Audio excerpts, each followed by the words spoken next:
Makalipas ang 15 minuto, matagumpay na nagkita ang squad na may 4 na miyembro sa gilid ng abandonadong lungsod.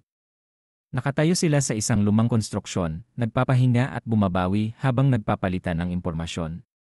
Isang malaking lalaki na may kalbong ulo at pulang mukha, na may taas na 2.2 metro, na may scorpion tattoo sa kanyang kalbong ulo, ang kumamot sa kanyang ulo at nag-aalalang sinabi, "Captain, grabe naman ito. Matagal na akong nagpapagulong-gulong pero hindi ako nakakita ng isang kakaibang hayop na level 5 o mas mataas pa. Hindi ba sinasabing bumagsak na ang linya? Pero hindi man lang ganoon ang itsura." Isang middle-aged na lalaki na may ordinaryong hitsura at katamtamang pangangatawan, ngunit may malaking backpack, ang simpleng nag-ulat, ang sitwasyon ay hindi gaanong naiiba kaysa sa inilarawan ng naunang tao. Hindi ko man lang nakita ang mga kakaibang hayop na level 5, pero napakakaunti talaga nila. Isang binata sa tabi na halos 30 taong gulang, na may slim na pangangatawan at medyo gwapo, ang matapat na sumagot, "Kung tutuusin, ang linya na ito ay hindi gaanong naiiba sa ilang. Masasabi ko pang ang napaka-desolate nito. Ang pakiramdam ay hindi gaanong naiiba kaysa sa pang-araw-araw naming ilang." Tinignan ng gwapong binata ang malayo habang hinahaplos ang kanyang baba at nagpatuloy, "Masasabi ko pang ang mas matatag ito. Totoong hindi ito katulad ng paglalarawan sa impormasyon na bumagsak na ang linya at pinatay ng mga kakaibang hayop." Tumango ang babaeng namumuno sa squad, ang kanyang magandang kilay ay nakakunot habang pinapayapa ang kanyang malalaking suso saglit at sinabi, "Ang sitwasyon ay talagang medyo kakatwa. Sa teorya, ang isang misyon na niraranggo bilang level D ay hindi dapat maging ganito ka-desolate. Bukod dito, lumitaw lang ang kuweba kamakailan. Alam ng lahat ang tungkol sa pagbagsak ng linya dito. Mas lalong hindi dapat nagkakamali ang intelligence." Tuminala ang babae para tingnan ang abandonadong lungsod sa malayo at nagpatuloy sa isang mababang boses, "Kung ang mga kakaibang hayop na umaakyat mula sa kuweba ay wala sa ilang, kung ganun, nakatago lang sila sa loob ng abandonadong lungsod. Kailangan mag-ingat ang lahat. Ang density ng mga kakaibang hayop sa lungsod ay tinatayang lampas sa ating imahinasyon." Patuloy na naglakbay ang squad na may 4 na miyembro. Sa isang senyas mula sa babaeng captain, pinaalala ng gwapong binata sa likod, "Paniguradong magiging matinding labanan ang susunod. Tara na. May makakatalo ba tayo sa level na kuweba?" Nagbago ang ekspresyon ng kalbong malaking lalaki at natakot na sinabi, "Kahit na tumatakbo ang mga half-step level siyam na kakaibang hayop. Kung hindi tumakbo ng mabilis ang matanda, siguradong mamamatay na ako roon." Ang 7th grade na mga Grandmaster ay may theoretical na lifespan na 500 taon. Ayokong mamatay ng maaga. Ilang martial arts Grandmaster lang ang nabuhay sa theoretical nilang edad noong mga nakaraang taon. Tinignan ng gwapong binata sa tabi ang kalbong malaking lalaki. Pero totoong nakakatakot ang level na kuweba. Kapag napalalim ka na roon, walang paraan para tumakbo. Nabalitaan ko na hindi bababa sa 15th grade na mga general ang nahulog sa insidenteng ito. Mayroon pang ang 8th grade na mga general na nahulog. Sa malawak na lupain, hindi maituturing na anumang bagay na mapalibutan tayo ng mga kakaibang hayop. Sa lakas at teamwork ng ating squad, kahit na mas marami pang 7th grade na kakaibang hayop ang dumating, makakatakas pa rin tayo. Hindi pa tayo mamamatay. Ang ekspresyon ng mga tao ay may bakas ng nahirapang pagdaan sa impyerno. Masyado itong madali ngayon para labanan ang isang regular na dungsyon. Tumango rin ang babaeng leader at sinabi, "Pagkatapos ng pagtatapos ng pagkilos na ito at makakuha ng sapat na merit, mapapataas natin ang ating lakas. Pagkatapos ay magpapahinga at babawi tayo para maabsorb ang ilang sandali, at pagkatapos ay maglalapat tayo muli para sa isang misyon. Maaaring muli tayong tumaas sa ating lakas." "Captain, malapit ka nang makalusot sa 8th grade, tama?" Ang middle-aged na lalaki na tahimik at hindi masyadong nagsasalita ay biglang nagsalita at nagtanong. Umiling ang babae at sinabi, "Masyado pang maaga. Hindi ko pa nasasalat ang threshold ng 8th grade. Hindi ko pa nakikita ang anino ng Twin Heavenly Bridges. Umaasa ako na masasalat ko ang 8th grade sa buhay kong ito. Huwag na kayong magsalita. Maghanda na kayong lahat na kumilos." "Opo." Tumigil sa pagsasalita ang 4 na miyembro at naging seryoso. Ang pormasyon ay bahagyang kumalat para mapanatili ang layo na maaaring suportahan ang bawat isa. Mabilis silang naglakad papunta sa abandonadong lungsod. Habang papalapit sila sa abandonadong lungsod, lalong naging seryoso ang ekspresyon ng mga tao. Inska nila ang bawat sulok, pero wala silang nakikitang kakaibang hayop. Ito ay isang squad na may hindi pangkaraniwang masaganang karanasan sa aktwal na labanan. Isa silang squad ng mga general na sinanay ng napakahigpit. Nag-utos ang babaeng leader, kumalat kayo at maghanap. Iulat nyo agad kung may mangyari. Opo, naiintindihan namin. Agad na naghiwa-hiwalay ang mga tao at kumilos.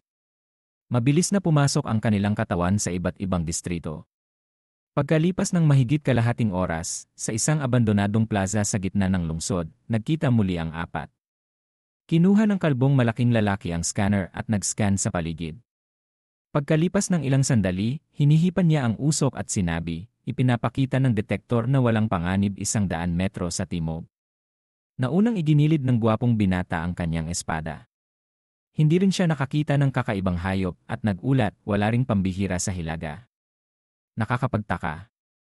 Sa pagkakataong ito, lalong nagduda ang babaeng leader at sinabi, paano magkakaroon ang isang lungsod ng mas kaunting kakaibang hayop kaysa sa ilang? Hindi ako nakakita ng isang kakaibang hayop. Hindi ito makatwiran. Nagtanong ang gwapong binata sa likod, posible kayang tumakbo ang lahat ng kakaibang hayop sa iba pang mga linya. Hindi dapat.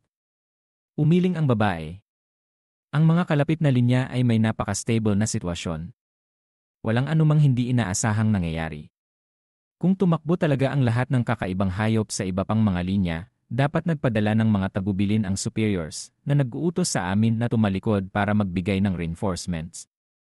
Beep beep beep. Sa sandaling ito, tumunog ang smartwatch sa kamay ng babae. Pagkatapos, isang medyo bastos na boses ng isang binata ang narinig mula sa loob. Okay lang ba sa inyo sa Ruby Squad? Matagal na akong naglalakbay sa squad namin sa ilang, pero hindi ako nakakita ng isang kakaibang hayop. Ganun ba kabilis ang mga kakaibang hayop? Hindi na hinintay ang babae na tapusin ang kanyang sinasabi at hindi mapakaling pinatay ang tawag. Sinabi niya sa kanyang mga miyembro, ang mga tao sa Azure Squad ay dumating ng mas huli kaysa sa atin at pumasok na rin sa ilang. Ang sitwasyon nila ay katulad sa atin. Hindi sila nakakita ng isang kakaibang hayop. Nagmuni-muni ang gwapong binata. Captain, posible kayang may problemang nangyari sa mismong depensa. Ang division na responsable para sa depensa ay umatras sa base 1 linggo ang nakalipas para sa pag-aayos. Nahulog ang commander ng division.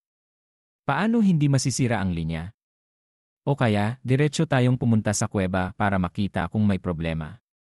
Isang sulyap lang at malalaman natin. Ngunit gagamit muna tayo ng drone para lumipad. Medyo mapanganib kung pupunta tayo doon ng personal. Okay. Kinuha ng gwapong binata ang drone. Direktang kinokontrol ng binata ang drone at patungo sa isa pang direksyon ng abandonadong lungsod. Ito ay sa lokasyon ng linya at papalapit sa kuweba. Ang ilang tao sa squad ay nakatingin ng hindi kumukurap sa screen ng drone controller. Mabilis na nag-swipe ang drone sa kalangitan sa lungsod. Ang mga imahe na ipinadala ng drone mula sa itaas ay nakatulong na makita ang buong tanawin ng abandonadong lungsod. Sa abandonadong lungsod, disyerto at tahimik, hindi man lang nakita ang anino ng isa o dalawang kakaibang hayop na paikot-ikot. Ang isang malaking abandonadong lungsod ay napakatahimik na para bang may naglinis. Paano ito parang iniulat na bumagsak ang depensa at pumatay ng mga kakaibang hayop? Habang mas nakikita nila ito, mas natatakot at nag-aalala sila. Agad na naging abala ang babaeng leader at mabilis na nag-utos, lumapit tayo sa panig ng kuweba. Ibaba ang drone at i-zoom in ang imahe. Okay. Labis na naguluhan ang babaeng leader. Walang kakaibang hayop na papalapit sa linya. Anong klaseng multo itong nangyayari? Biglang may lumitaw na anino. Mariin yumanig ang imahe at pagkatapos ay naging itim ang screen. Agad na tumayo ang gwapong binata at sumigaw, binaril ang drone. Ang mga natitirang ilang miyembro ng squad ay mayroon ding pangit na ekspresyon sa kanilang mukha at nagpakita ng bakas ng kawalang katiyakan sa kanilang mga mata. Pumunta tayo roon ng personal. Okay. Mabilis na kumilos ang squad na may 4 na miyembro. Nag-aalala ang babaeng leader, kaya tumakbo siya sa unahan na nangunguna sa daan. Samantala, sa gilid ng linya, hawak ng matandang lalaki ang nasusunog na drone at minumura, "Hey Z, hayop ka. Drone ito mula sa support unit pero binaril mo ito." Namula ang mukha ng middle-aged na lalaki at nahihiyang umurong. Kinamot niya ang kanyang ulo at sinabing, akala ko kung anong agila kaya binaril ko ito para baguhin ang panlasa ng taong sa hapunan." Tumaas ang boses ng middle-aged na one-armed na lalaki, okay na, okay na. Hindi lang naman isang drone, di ba? Binaril na, hindi binaril na. Kung nakapagpadala ang support unit ng drone sa lugar na ito, kung gayon, tinatayang hindi rin sila kalayuan sa atin. Malapit na sila. Imbes na isipin ito, mas mabuting isipin kung anong ulam ang lulutuin para sa dakilang Lord mamaya. Iyon ang tunay na mahahalaga. Hindi kalayuan doon, hinihiwa ni Lu Sheng ang ilang malalaking kakaibang hayop. Ang mga tao sa Battle Fortress ay kusang tumingin kay Lu Sheng. Doon, bundok-bundok ang katawan ng kakaibang hayop. Dumadaloy ang dugo sa mga ilog. Isang matayog na figura na may hawak na mahabang sibat ang patuloy na nakikipaglaban ng napakagwapo. Sa mata ng mga tao, nagsiwalat sila ng pagsamba at sigasig na para bang nakakita sila ng isang Diyos. Napaka-impluwensya ni Lao Gi sa pagsabi ng, "Kailan naman kaya ako makakarating sa kanya?" Yumao ng mabilis ang 4 na miyembrong squad sa loob ng abandonadong lungsod. Dahil gumamit sila ng drone para siya sa atin, alam nila na walang panganib sa lugar, kaya't napakabilis ng kanilang pasulong. Sa paghihintay nilang malapit sa gilid ng lungsod, sa linya na minarkahan sa mapa, ang mga hakbang ng 4 na tao ay nagsimulang bumagal ng sabay-sabay. Pagkatapos, nagpalitan sila ng tingin at maingat na nagtrabaho habang nagpapalapit ng unti-unti sa target. Sa wakas, lumabas na rin sila sa loob ng lungsod. Ang paningin sa harapan ay mas malawak. Ang mga sundalo ay tila nakita sila at labis na nagalak. Kumakaway sila sa kanila na sumisigaw ng kung ano. Ano? May mga taong buhay pa pala at wala man lang isang kakaibang hayop. Ang kalbong malaking lalaki ay nagpakita ng ekspresyon na hindi makapaniwala. Sabay-sabay na nagkibit ng ilong ang babae at ang natitirang mga tao. Masyadong mabigat ang amoy ng dugo. Napakalakas. Kahit na madalas silang lumabas at pumapasok sa mga kuweba, at nasanay na silang amuyin ang amoy ng dugo, sa sandaling ito, nakaramdam pa rin sila ng pananakal at hindi na makahinga. Lubhang nagulat ang babae nang makita niya ang isang bagay. Ano? Sa isang tingin, mariing umikli ang mga estudyante ng 4 na tao. Tumigas ang kanilang katawan na para bang naging bato. Tumayo sila sa lugar na hindi gumagalaw.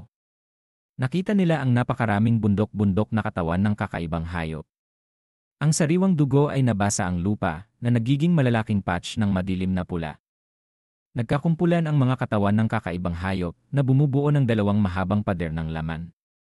Ang mga pader ng laman na gawa sa dugo at karne ay umabot sa isang malayo, ang taas ay patuloy na tumataas.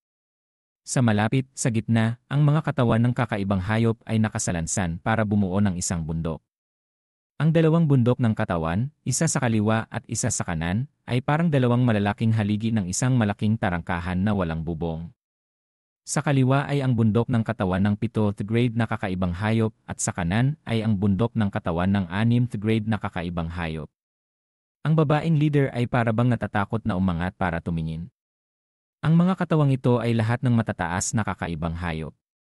Biglang nagulat ang babae nang may nakita sa pagitan ng tarangkahan ng dugo at karne. Doon ay ang madugong pulang paglubog ng araw at ang isang figura na tahimik na nakatayo ng patayo na may hawak na sibat sa kanyang kamay para patayin ang mga kakaibang hayop. Lumingon bigla ang figura para magtanong, "May problema ba kayo?" Pagkatapos ng 3 minuto, si Lu Sheng ay nagdala ng 4 na miyembro ng squad sa kinaroroonan ng matandang lalaki. Nakaupo si Lu Sheng sa bubong ng isang inabandunang armored na sasakyan. Ang Crimson Star Dragon Pattern Spear ay nakalagay sa kanyang paanan, na may hawak na paa ng kakaibang hayop. Habang hinihipan at kinakain ang kumukulong karne, sinabi ng binata, "Ruby Squad, isang ika-6 na squad ng General. Nandito kayo para magbigay ng reinforcements." Agad na tumayo at sumaludo ang 4 na tao. Matapat na sumagot si Zhen Hongyu, "Opo. Tinanggap namin ang order na magbigay ng reinforcements sa bumagsak na linya para malipol ang mga kakaibang hayop. Mayroong halos ilang dosenang squad ng General na katulad namin na sabay-sabay na tumatakbo. Kami ang itinuturing na pinakaunang dumarating na squad. Sa pagsasalita, hindi niya namalayan na tumingin sa direksyon ng linya. Tuwing tumitingin siya, mariing bumabagsak ang kanyang talukap. Biglang nanlaki ang kanyang mata at pawis na sinabi, "Oh and my God." Sa pagtingin sa mga katawan ng kakaibang hayop, nakaramdam siya ng malaking pagkagulat. Ang dalawang bundok ng katawan na ginawa niya pala ng nag-iisa. Nakakadama pa rin si Zhan Hongyu ng amoy ng dugo na lumalabas sa katawan ng kanyang katapat. Sa paminsan-minsan, nararamdaman niya ang sakit na parabang tinutusok siya ng mga karayom. Bagaman basta-basta lang nakaupo si Lu Sheng sa harapan ni Zhan Hongyu, hindi naman siya gaanong kakausapin, ngunit ang aura ng kanyang katawan ay ginulat siya hanggang sa mamanhid ang kanyang anit. Sa harapan niya, ang larangan ng master niya ay walang silbi. Makikita na ang katapat ay dapat isang malaking grandmaster, isang 8th grade na general. Pero paanong ang isang 8th grade na general ay mayroong hitsura ng isang binata at may nakakatakot na kapangyarihan? Hanap ng hanap sa alaala si Zhan Hongyu pero hindi pa rin siya makahanap ng isang taong nagtutugma sa pamantayan. Habang naguguluhan si Zhan Hongyu, tumalon si Lu Sheng sa armored na sasakyan at nagtanong, kung ganun, padadalhan agad ng military ng mga tao para buing muli ang linyang ito, tama? Pagkatapos kumain, iniisip ni Lu Sheng. Itong mga sundalo na iniligtas ko sa madaling sabi ay napakahusay magluto. Ang pagkain na niluluto nila ay mas masarap kaysa sa lutuin ng cafeteria ng trainer ng 1,182 Division. Ang orihinal ay kinakailangan kaming maging tapos sa paglilinis ng kakaibang hayop sa gawiang ito. Pagkatapos ay magpapadala na ang military ng mga puwersa para patibayin ito. Ang inaasahang oras ay 1 hanggang 1.5 buwan, pinagtitigan ni Zhan Hongyu ang malayong bundok ng katawan at ang kuweba na malapit ng matuyo. Ngunit, dahil ginawa ni Lord na halos malinis na ang mga kakaibang hayop sa linya na ito, ipapadala ko pabalik sa military ang sitwasyon sa lokasyon na para aprobahan. Sa loob ng 2 hanggang 3 araw, mayroon ng papasok na dibisyon para sakupin. Engan. Tumanggo si Lu Sheng at kinuha ang Crimson Star Dragon Pattern Spear. Kung ganun, magtatapos na rin sa wakas ang oras ko para protektahan itong lugar na ito ng nag-isa. Sa pag-isip nito, huminga ng maluwag si Lu Sheng at unti-unting iniunat ang kanyang katawan. Sa panahong ito, hindi siya huminto sa pagpatay ng mga kakaibang hayop. Ang kanyang ugali, mula sa malambot, ay pinagtrabahuhan sa isang piraso ng dugo. Ang simpleng pag-uunat ni Lu Sheng ay nahulog sa mga mata ng mga tao sa Huhu Squad at lumikha ng pakiramdam ng pagbangga ng mga tabak at sibat. Ang aurang nailabas ay napakalakas. Sa isip ni Zhan Hongyu, tinitigan niya si Lu Sheng ng mahabang panahon at nararamdaman ang pananakit sa kanyang mata. Gusto niyang yumuko, pero hindi niya mapigilan na maingat na magtanong, maaari bang magtanong kay Lord? Anong identity mo? Natigilan si Lu Sheng saglit. Identity? Pagkalipas ng ilang sandali, reaksyon niya. Para bang nakita na lang niya sa wakas ang Huhu Squad at nakipag-chat sa kanya ng kalahating araw. Hindi pa niya ipinakikilala kung sino siya. Pagkatapos nag-isip saglit, sumagot si Lu Sheng, "Ako ay isang bagong recruit sa 1,182 Division sa ilalim ni Brigadier General Yu Fiu. Wala pang kalahating buwan simula nang sumali ako sa military." Nagulat agad ang mga miyembro ng Huhu Squad. Nakahawak si Zhan Hongyu at sinabing, "Nagbibiro ka ba, Lord?" Kaswal na tiningnan ni Lu Sheng ang babae at tahimik na sinabi, "Tingin mo nagbibiro ako sa inyo?" Ang buong squad ay maputla at tahimik. Lahat sila ay may nakakatakot na ekspresyon sa kanilang mukha na nagkatinginan sa isa't isa. Mula sa mata ng bawat isa, nakita nila ang nakakatakot na gulat. Gustong mahimatay ni Zhan Hongyu sa pag-isip nito. Ang isang bagong recruit na wala pang kalahating buwan sa militar ay nag-isang protektahan ang isang buong linya. Nakakatakot. Pagkalipas ng mahabang panahon, biglang nag-react si Zhan Hongyu at mabilis na sinabi, "Naiintindihan ko. Gusto bang sumama si Lord sa amin para bumalik sa military district? Sa kapangyarihan ni Lord, tiyak na madali kang masasuri bilang general. Ang iba't ibang benepisyo ay mas maganda kaysa sa isang ordinaryong sundalo sa division." Tumingin si Zhan Hongyu kay Lu Sheng na may naghihintay na ekspresyon. Hinaplos ng binata ang kanyang baba at nag-isip saglit. Tama ka. Kakailanganin kong ampunan ang ilang magkakaibang juice. Kung ganun, kakailanganin kong kumustahin muna si Sir. Minungkahi ni Lu Sheng at kinuha ang telepono sa kanyang bulsa para i-dial ang numero. Pagkarinig kay Lu Sheng na sinabi iyon, ikinuyom ni Zhang Hongyu ang kanyang mga kamay sa pananabik. Kung totoo ngang isang baguhan, ito ang magandang oras para magkaroon ng relasyon sa isang promising na batang eksperto. Kung bigyan pa siya ng mas maraming oras, natatakot ako na siya na ang magiging pangwalong dragon sa East District. Ilang sandali pa, sinamahan ng squad at ni Lu Sheng ang iba at dumating sa Military District. Habang naglalakad, ipinakilala ni Zhang Hongyu, Lord, ito ang zone ng mga general. Maraming general ang sasalubong sa kanilang pamilya at kaibigan para tumira ng sama-sama na unti-unting nagiging ganito. Kung sa bagay ang nakikita mo ngayon. Kung usapang pananatili sa dito maliban sa ang isang bahagi ng pagpasok at paglabas ay hindi gaanong maginhawa, kung ganon, kahit ano pa ang aspeto kasama na ang seguridad, ang lahat ay malalampasan ang maraming lugar. Tumingin si Lu Sheng sa paligid at humanga, hindi masama. Sa isip ni Lu Sheng, huwag nang tignan itong lugar bilang military district. Sa buong Dragon Country, ito ang pinakamalapit sa frontline ng kuweba. Pero, sa pag-uusap tungkol sa seguridad, sa totoo lang, hindi makahanap ng maraming lugar na maihahambing sa lokasyong ito. Hindi nakakapagtaka kung bakit maraming ordinaryong tao sa military district. Lumalabas na ang mga ito ay ang pamilya ng mga general. Kung susunduin ko ang mga magulang ko pati si Lu Qinghe para magpunta sa military district, kung ganun, hindi ko na kailangang masyadong mag-alala na. Gaganti ang baliw na babae na yon. Kahit na may mas maraming kapangyarihan si Ultimate Fist Ilin, maglalakas loob bang magpapatay sa loob ng base ng militar ang asawa ng Marshal Seng? Ang nag-iisang issue na hindi alam kung magiging handa ang aking mga magulang pati si Lu Qinghe na pumunta. Usi-saang nagtanong si Lu Sheng, tama, anong klase ng mga proseso ang kailangan kong gawin para magparehistro? Gusto ko munang maligo, puno ng amoy ng dugo ang katawan ko. Biglang namula ang mukha ni Zhang Hongyu at sumagot, Lord, dahil hindi pa kayo nakapunta sa headquarters, kaya pansamantala pa ring hindi kilala ang pagkakakilanlan nyo. Hindi kayo maaaring manatili sa hotel. Kung ganon, magdusa ka na lang muna na tumira sa bahay ko ngayong gabi. Nang marinig ito, nagpawis ng malamig si Lu Sheng at nagtanong, aktibo ka ba masyado? Bagsak, sasakay na ba?